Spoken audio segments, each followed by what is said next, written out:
தமிழின அழிப்பை மறுப்பவர்களுக்கு கனடாவில் இடமில்லை. பிரம்டன் மேயர் ஆவேச பேச்சு. ராஜபக்ஷக்கள் கொள்ளையடித்த சொத்துக்களை அரசுடைமையாக்குமாறு நாமல் கோரிக்கை. பிரதமருக்கு எதிராக நம்பிக்கையில்லா தீர்மானம். யாழில் உணர்வுபூர்வமாக ஆரம்பிக்கப்பட்ட முள்ளிவாய்க்கால் கஞ்சி வழங்கும் நிகழ்வு. கனடாவில் ஈழத்தமிழர் இனப்படுகொலை நினைவு தூபி பெரும் அதிர்ச்சியில் அனுர அரசு. பாகிஸ்தான் விடயத்தில் டொனால்ட் ட்ரம்பை நிராகரித்த மோடி. போராட்டத்தில் கலந்து கொண்ட ஆசிரியர்களுக்கு தொலைபேசி மூலம் அச்சுறுத்தல், வெளியான பகீர் தகவல். இந்தியாவுடனான போர் பாகிஸ்தானுக்கு வரலாற்று சிறப்புமிக்க வெற்றி, அந்த நாட்டு பிரதமர் பெருமிதம். தனக்கு தானே சிலை வைத்து மகிழ்ந்த அமெரிக்க ஜனாதிபதி டொனால்ட் ட்ரம்ப். ராஜபக்ஷகள் கொள்ளையடித்த சொத்துக்களை அரசுடைமையாக்குமாறு ஸ்ரீலங்கா பொதுஜன முன்னணியின் நாடாளுமன்ற உறுப்பினர் நாமல் ராஜபக்ஷ கூறியுள்ளார். துபாயில் நமக்கு சொந்தமானது என கூறப்படும் மரியோட் ஹோட்டலை அரசுடைமையாக்குமாறு கோரிக்கை விடுத்துள்ளார். உகாண்டாவில் காணப்படுவதாக கூறப்பட்ட பணத்தையும் அரசுடைமையாக்குமாறு அவர் கூறியுள்ளார். சட்டவிரோதமான முறையில் ராஜபக்ஷக்கள் பணம் உழைத்திருந்தால் அவற்றை அரசாங்கம் அரசுடைமையாக்க வேண்டும் என கூறியுள்ளார். கடந்த காலங்களில் ரணில் விக்ரமசிங்க கூறிய பொய்களையே இன்று அனுருகுமார்கள் கூறுகின்றனர் என அவர் குற்றம் சுமத்தியுள்ளார். 18 மில்லியன் டாலர் பதுக்கி வைத்திருப்பதாகவோ இல்லை எனவே ரணில் கூறவில்லை என அவர் தெரிவித்துள்ளார். ரணில் விக்ரமசிங்க மிகவும் தந்திரமான ஒரு அரசியல்வாதி எனவும் அனுருகுமார தரப்பினர் இந்த பொய்களை சமூகத்திற்கு எடுத்து சென்று தற்போது தடுமாறுகின்றார்கள் எனவும் அவர் தெரிவித்துள்ளார். சட்டவிரோதமான குவித்த சொத்துக்களை அரசுடைமையாக்குவதற்கு எந்த ஒரு ஒத்துழைப்பினையும் வழங்க தயார் எனவும் வேண்டுமென்றால் சத்திய கடதாசி ஒன்றை வழங்கவும் தயார் என நாமல் ராஜபக்ஷ தெரிவித்துள்ளார். இலங்கையில் தமிழர்கள் இன அழிப்பு செய்யப்படவில்லை என்பவர்களுக்கு கனடாவில் இடமில்லை என பிரம்டன் முதல்வர் பேட்ரிக் பிரவுன் தெரிவித்துள்ளார். கனடாவில் தமிழர் இன அழிப்பு நினைவு தூபி திறப்பு விழாவில் கலந்து கொண்டு கருத்து தெரிவிக்கும் போதே அவர் இவ்வாறு குறிப்பிட்டுள்ளார். நாங்கள் தமிழர்கள் இன அழிப்பின் அளவை மறக்கக்கூடாது. இலங்கையில் தமிழர்கள் இனப்படுகொலை செய்யப்படவில்லை என தெரிவிப்பவர்களுக்கு பிரம்டனில் இடமில்லை, கனடாவில் இடமில்லை, கொழும்பிற்கு திரும்பி செல்லுங்கள் என குறிப்பிட்டுள்ளார். ஆனால் இலங்கை அரசாங்கம் தவறான தகவல்களை பரப்பி வருகின்றது என தெரிவித்த பிரம்டன் முதல்வர் உண்மைக்காகவும் நீதிக்காகவும் குரல் கொடுத்த தமிழர்களை இழிவுபடுத்தும் தாக்கவும் அவர்கள் முயன்றனர். இது ஒரு உடல் ரீதியான இனப்படுகொலை மாத்திரமல்ல, உலகின் அனைத்து பகுதிகளிலும் உள்ள தமிழர்கள் மீதான தாக்குதல் என தெரிவித்துள்ளார். மேலும் தமிழர் படுகொலை நினைவு தூபி என நகரத்தில் உருவாக்கியுள்ளமை குறித்து நான் பெருமிதம் அடைகின்றேன் எனவும், ஆனால் இன்னமும் செய்ய வேண்டிய பணிகள் உள்ளன எனவும் அவர் குறிப்பிட்டுள்ளார். தமிழ் தேசிய மக்கள் முன்னணியின் ஏற்பாட்டில் தமிழின் அழிப்பு வாரத்தினை முன்னிட்டு மே 18 முள்ளிவாய்க்கால் கஞ்சி வழங்கப்பட்டது. குறித்த நிகழ்வானது நல்லூர் தியாக தீபம் நினைவிடம் முன்பாக நேற்று உணர்வுபூர்வமாக ஆரம்பமாகியது. முள்ளிவாய்க்கால் கஞ்சி வழங்கும் நிகழ்வினை தமிழ் தேசிய மக்கள் முன்னணியின் பொதுச் செயலாளர் செல்வராஜா கஜேந்திரன் ஆரம்பித்து வைத்தமையும் குறிப்பிடத்தக்கது. கொட்டாஞ்சேனையில் பாடசாலை மாணவியின் மரணம் தொடர்பிலான போராட்டத்தில் கலந்து கொண்ட ஆசிரியர்களுக்கு தொலைபேசி மூலம் அச்சுறுத்தல் விடுக்கப்படுவதாக இலங்கை ஆசிரியர் சங்க பிரதிநிதி ஒருவர் தெரிவித்துள்ளார்.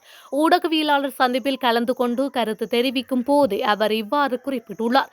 தொடர்ந்தும் கருத்து தெரிவித்த அவர் மேலும் அந்த ஆசிரியர்களின் சொந்த வாழ்க்கையில் பாதிப்பை ஏற்படுத்தும் வகையில் விமர்சித்துக் கொண்டிருக்கின்றார்கள். இந்த விடயத்தில் காலம் தாழ்த்தாது தீர்வினை பெற்றுக் கொடுக்குமாறு கேட்டுக்கொள்கின்றேன் என அவர் குறிப்பிட்டுள்ளார். பிரதமர் ஹரணி அமரசூரியவிற்கு எதிராக நம்பிக்கையில்லா தீர்மானம் கொண்டு வருவது குறித்து கவனம் செலுத்தப்பட்டு வருவதாக அரசியல் வட்டார தகவல்கள் தெரிவிக்கின்றன. பிரதமருக்கு எதிராக நம்பிக்கையில்லா தீர்மானம் கொண்டுவரப்பட வேண்டும் என எதிர்க்கட்சிகளுக்குள் பேசப்பட்டு வருவதாக தெரிவிக்கப்படுகின்றது. நடைபெற்று முடிந்த உள்ளூராட்சி மன்ற தேர்தலின் போது பிரசார காலம் நிறைவடைந்ததன் பின்னரும் பிரசாரங்களை மேற்கொள்ளுமாறு கட்சி ஆதரவாளர்களை ஹரணி தூண்டியதாக எதிர்க்கட்சிகள் குற்றம் சுமத்தியுள்ளன. இதன் அடிப்படையிலேயே பிரதமருக்கு எதிராக நம்பிக்கையில்லா தீர்மானம் கொண்டுவரப்பட வேண்டும் என கூறப்பட்டுள்ளது. இந்த விடயம் தொடர்பில் எதிர்க்கட்சியை சேர்ந்த அனைத்து கட்சிகளுடனும் விரிவான பேச்சுவார்த்தை முன்னெடுக்கப்பட உள்ளதாக ஐக்கிய மக்கள் சக்தியின் சிரேஷ்ட உறுப்பினர் ஒருவர் தெரிவித்துள்ளார். பிரதமர் பாரதூரமான அளவில் தேர்தல் சட்டங்களை மீறியதாகவும் இதனூடாக அவர் பிழையான முன்னுதாரணத்தை வழங்கியுள்ளதாகவும் அந்த உறுப்பினர் குற்றம் சுமத்தியுள்ளார். எவ்வாறெனினும் இந்த நம்பிக்கையில்லா தீர்மானம் தொடர்பில் ஐக்கிய மக்கள் சக்தியோ அல்லது ஏனைய எந்த ஒரு எதிர்க்கட்சியோ அதிகாரப்பூர்வமாக கருத்துக்களை வெளியிடவில்லை என்பதும் குறிப்பிடத்தக்கது. தமிழர் தரப்பில் நேற்றைய தினம் ஒரு வரலாற்று முக்கியத்துவம் வாய்ந்த நிகழ்வாக கனடாவில் பிரம்டனில் அமைக்கப்பட்ட ஈழத்தமிழர் இனப்படுகொலை நினைவு தூவி இடம் பிடித்துள்ளது. ஈழத்தமிழர்களுக்கு அளிக்கப்பட்ட இனப்படுகொலையை நினைவு கூறும் வகையில் இந்த நினைவு தூவி நிறுவப்பட்டுள்ளது. இந்த நிலையில் இலங்கையில் தமிழர்கள் இனப்படுகொலை செய்யப்படவில்லை என்பவர்களுக்கு கனடாவில் இடமில்லை என கனடா பிரம்டன் மாநகரத்தின் முதல்வர் பேட்ரிக் பிரவுன் கடுமையாக தெரிவித்துள்ளார். அத்துடன் கனடாவில் ஈழத்தமிழர் இனப்படுகொலை நினைவு தூவியை நிர்மாணிக்கும் பணியில் தான் எதிர்கொண்ட பல சிக்கல்களையும் சவால்களையும் பற்றியும் பேட்ரிக் பிரவுன் அங்கு சுட்டிக்காட்டியிருந்தார். அந்த வகையில் குறித்த நினைவு தூபியை அமைக்கும் பணிக்கு இலங்கை அரசாங்கம் கொடுத்த குடைச்சல்கள் குறித்தும் பல்வேறு தகவல்களை அவர் அங்கு வெளியிட்டுள்ளமை குறிப்பிடத்தக்கது. பாகிஸ்தானுடனான மோதல் விடயத்தில் எந்த ஒரு நாடும் மத்தியஸ்தராக செயல்படுவதை நாம் விரும்பவில்லை என இந்திய பிரதமர் நரேந்திர மோடி தெரிவித்துள்ளார். அமெரிக்க துணை ஜனாதிபதி ஜேடி வான்ஸிடம் தொலைபேசி மூலம் மேற்கொண்ட கலந்துரையாடலின் போதே அவர் மேற்கண்டவாறு குறிப்பிட்டுள்ளார். இதன்போது பாகிஸ்தான் மீண்டும் தாக்குதல் நடாத்தினால் இந்தியா அதற்கு பதிலடி கொடுக்க தயாராக இருப்பதாகவும் மோடி சுட்டிக்காட்டியுள்ளார். மேலும் இந்த விடயத்தில் எந்தொரு தரப்பினரும் மத்தியஸ்தம் செய்வதை இந்தியா விரும்பவில்லை எனவும் அவர் தெரிவித்துள்ளார். முன்னதாக காஷ்மீர் விவகாரத்தில் இந்தியா மற்றும் பாகிஸ்தான் இடையே மத்தியஸ்தம் செய்ய தயார் என டொனால்டு ட்ரம்ப் அறிவித்திருந்தார். இந்த நிலையில் போர் நிறுத்தம் மகிழ்ச்சி அளிக்கும் ஒன்றாக இருந்த போதிலும் இதில் அமெரிக்காவின் தலையீடு குறித்து எதிர்க்கட்சிகள் கேள்வி எழுப்பின. இதனை அடுத்து முப்படை தளபதி, தேசிய பாதுகாப்பு ஆலோசகர் அஜித் தோவல் மற்றும் மூத்த அமைச்சர்கள் உள்ளிட்டோருடன் இந்திய பிரதமர் மோடி ஆலோசனை நடத்தினர். இதனைத் தொடர்ந்தே அமெரிக்க துணை ஜனாதிபதி ஜேடி வான்ஸிடம் மோடி கலந்துரையாடினர். இந்தியா மற்றும் பாகிஸ்தான் ஆகிய நாடுகளுக்கிடையில் போர் பதற்றம் நிலவி வந்த நிலையில் இரு நாடுகளும் அமைதி பேச்சுவார்த்தைக்கு ஒப்புக்கொண்டதாக அமெரிக்க ஜனாதிபதி டொனால்டு ட்ரம்ப் அறிவித்தார். இதனையடுத்து பாகிஸ்தான் சிறிய அளவில் அத்துமீறலில் ஈடுபட்டாலும் பெரிய அளவிலான தாக்குதல்கள் நடைபெறவில்லை என்பதும் குறிப்பிடத்தக்கது. அமெரிக்க ஜனாதிபதியாக பதவியேற்றதிலிருந்து டொனால்டு ட்ரம்ப் நாளாந்தம் செய்து வரும் செயல்கள் உலக அரங்கில் பேசுபொருளாக மாறி வருகின்றது.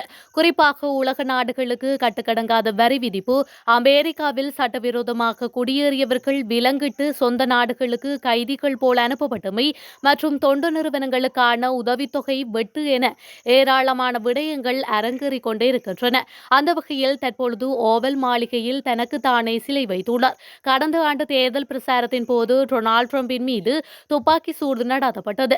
இந்த துப்பாக்கி சூட்டில் நூலிழையில் உயிர் தப்பிய டொனால்டு டிரம்ப் அந்த சம்பவத்தை நினைவு கூறும் வகையில் இவ்வாறு சிலை வைத்துள்ளதாக அந்த நாட்டு ஊடகங்கள் செய்தி வெளியிட்டுள்ளன. அத்துடன் இந்த புகைப்படத்தை வெள்ளை மாளிகை தனது எக்ஸ் பக்கத்தில் பகிர்ந்துள்ளமையும் குறிப்பிடத்தக்கது. பாகிஸ்தான் பிரதமர் ஷெபாப் ஷெரீப் இந்தியாவுடனான போரில் பாகிஸ்தான் தான் வெற்றி பெற்றதாக கூறியுள்ளார். இது பற்றி நாட்டு மக்களிடம் உரையாற்றும் போது அவர் கூறியதாவது: இந்தியாவுக்கு எதிரான போரில் பாகிஸ்தான் வரலாற்று சிறப்புமிக்க வெற்றியை பதிவு செய்துள்ளது. நாங்கள் எங்கள் பாதுகாப்பிற்காக எதையும் செய்வோம். மசூதிகள் அழிக்கப்பட்டு அப்பாவி மக்கள் கொல்லப்பட்டனர். பாகிஸ்தான் மீது ஆதாரமற்ற குற்றச்சாட்டுகள் முன்வைக்கப்பட்ட நிலையில் நாம் நம்முடைய இராணுவ ரீதியிலான கொள்கைகளில் வெற்றி பெற்றுவிட்டோம். எங்களுடைய நம்பிக்கையான நண்பன் சீனாவுக்கு நன்றி. பாகிஸ்தானுக்கு தேவை ஏற்படும் போது சீனா தான் உதவி செய்கின்றது. மேலும் நான் அவர்களுக்கு மிகப்பெரிய நன்றியை தெரிவித்துக் கொள்கின்றேன் என்று அவர் மேலும் தெரிவித்துள்ளார்.